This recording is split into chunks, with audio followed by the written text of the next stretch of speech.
I'm in Paris, and this is the Notre Dame.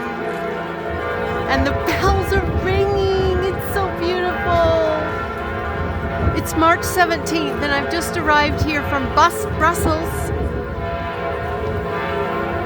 And these are the lineups of people getting in, like going in. Maybe I can get in, I don't know.